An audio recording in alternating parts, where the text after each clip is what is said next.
Absolutely. So there's a big, there you begin to look at things differently, right? And so when you begin to think about data exchange, which is one of the other topics I need to get back to, is think about in terms of your content that it's deliverable anywhere, right? That it's not a case of, Wikipedia is relevant. It actually has good content. I work at a museum. I know that we don't agree with any of its content. We always think that our stuff is authoritative. I would argue that in that instance, where you begin to show other forms of information, especially the stuff that supplements the things that you don't have, and smarthistory.org as an art institution is a good example of this, that's the way it makes you more relevant, right? Not only are you the authority in the situation, but you're also the concierge, right? It's okay to admit that there's stuff that you don't know, but then give people the access to it, right? So make sure that if you're going to start to do that, I would argue that's probably not by itself the best use case for justifying Wi-Fi, but it's an easy place once you actually have it to show that there's some benefit to it. So you can suddenly say for the entire institution, well, we've created a local logging page that has stuff about all this collection here, and that's relatively easy to collect and put forward. Right, absolutely.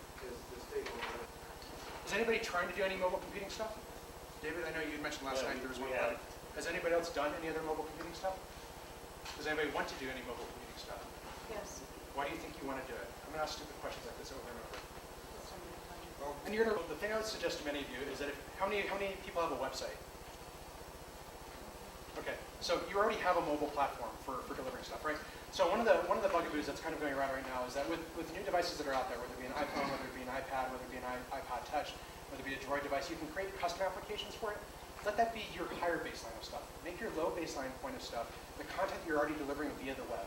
And so you can kill two birds with one stone if you begin to think about the content we produce for this exhibition website or this sort of content is going to be delivered on more than one device, and make sure that you deliver stuff in that sort of way. So you actually can kill two birds with one stone without doing any real extra effort. And in fact, there are many web applications and content management systems. WordPress is a good one where with just simply an additional plugin, all of your content is well formatted for mobile devices rather than just being a scaled down web page.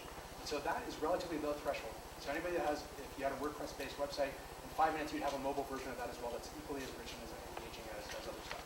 So to that point, I'd actually say that pay attention to what's happening online, what's available for the web. Because the web right now, especially with the advent of the rise of mobile devices, is more important than ever.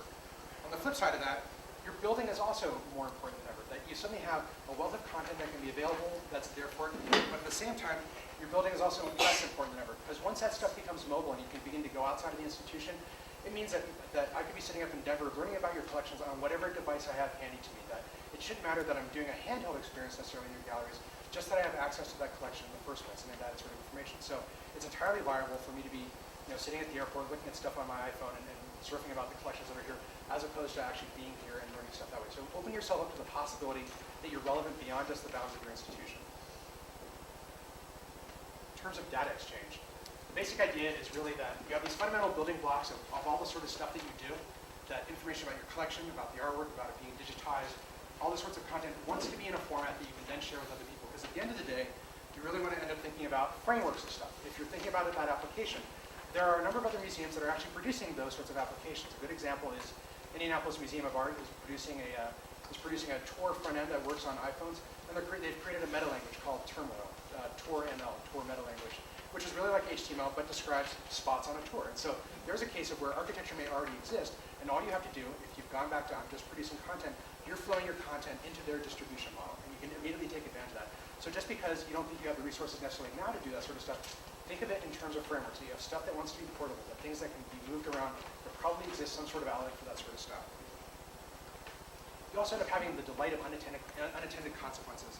A lot of the times, I think very abstractly about a lot of our stuff, and I think of the objects in our collection as the sort of stuff that's readily available.